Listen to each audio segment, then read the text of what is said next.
سەبارەت بە پەیوەندی بازرگانیەکانی نێوان هەرێمی کوردستان و تورکیا من میوانێکم لەگەڵ دەبێت بەڕێز گەیلان حاجی ساید سەرۆکی یەکێتی هەناردە و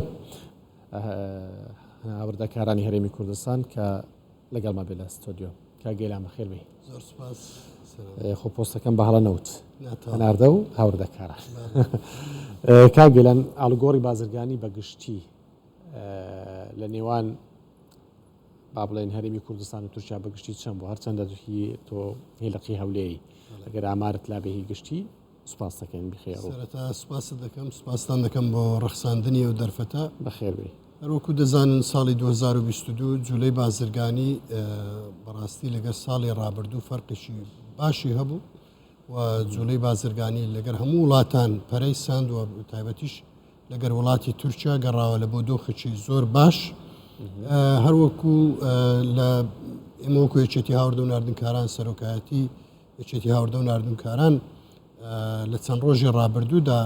ئەوەی ڕاگەیاند کە ئاڵوگۆڕی بازرگانی لەگەر وڵاتی تورکیا لە 2022 نزیک بۆ تۆ لە 12 میلیارد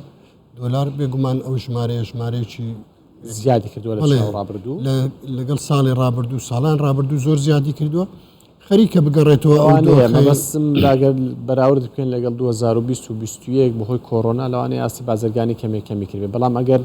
2022 لەگەڵ 2019 و 19 مقارنەیە بکەین زیادی کردووە بێگومان لێ هەتا لەگەر 2018 و 19 ئەو ساڵی 2022 زیاتر بۆ لە 2018 و 19 و دەتوانم بڵێم گەڕاوەتەوە تقریبان دۆخی پێش 2014 هەرچەندە وەکو ژمارە نەگەیشتێتەوە ئاست بەڵام ئاڵوگۆڕە بازرگانیەکە بە شێوەیەکی بەرچاو ینی زیادی کردووە لە چەند ساڵانی ڕابردووە ساڵی 2013 بۆ 14 هاوردەکردنی کاڵا لە وڵاتی تورکیا 13 میلیارد و 700 میلیۆن دلار بوو ئەوەی کە ئێمە ئێستا بەدەستمان گەیشتووە نزیک بۆتەوە لەو ژمارە هەرچەندە نەگەیشتۆتە 13 میلیارد بەڵام ئاستێکی باش تۆمار کردووە. داکەوتنی نرخی یاخود بەها دیناری عراقی بەرامبەر بە دۆلار کاریگەری لەسەر ئاڵوگۆڕە بازرگانی دەبێت نرخی کاڵا گران دەبێت یاخڵە بێگومان گرانبوونی نرخی دۆلار یاخود بۆواتایشکە دابەزینی نرخی دیناری عراقی کاریگەری دەبێت لەسەر بازرگانی و جوڵەی بازرگانی بە تایبەتی لە ناوخۆی عێراق لەبەرەوەی ئێمە کاڵاکانمان ئەوەی کە هاوردە دەکرێت هەمووی بە دۆلاری ئەمریکی هاوردە دەکرێت بەڵام لێرە بە دیناری عراقی دەفرۆشێ لە نێو بازار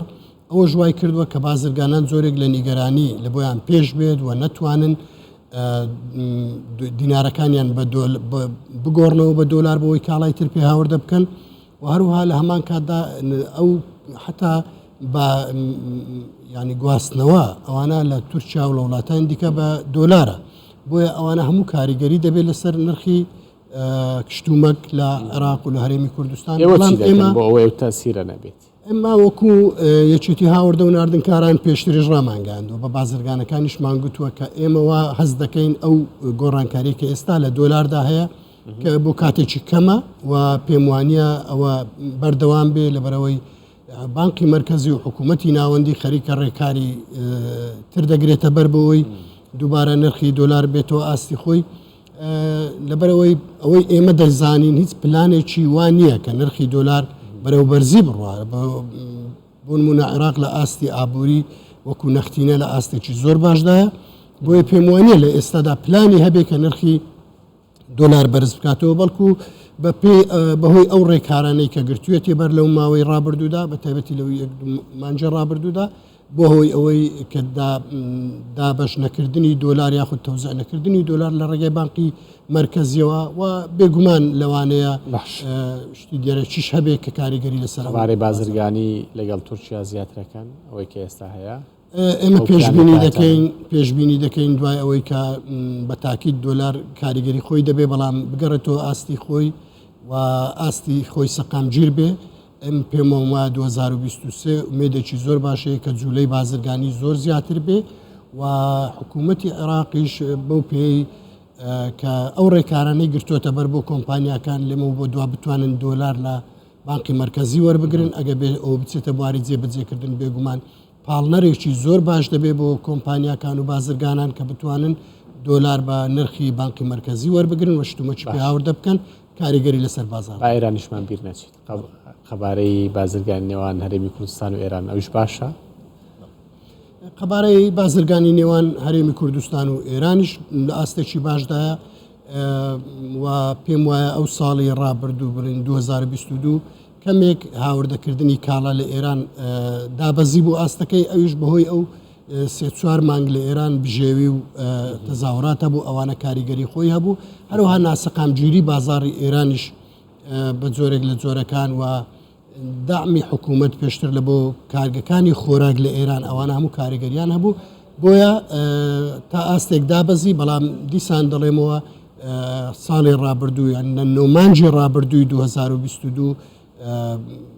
هەناردەکردنی کاڵا لە ئێرانەوە جگە لە گاز و کارەبا کە ئەوە لە نێوان حکوومەتدا زیاتر لە 4 میلیارد دلار بوو بە ئەوش بڕێکی کاڵێ سپاس بۆ بەڕێز گەیلان حاجی سعید سەرۆکی یەکێتی هاوردە و هەناردن کارانی هەولێر کە لەگەڵمان بووی بە تاکید لەقی هەولێر سپاس کە لەگەڵمان بووی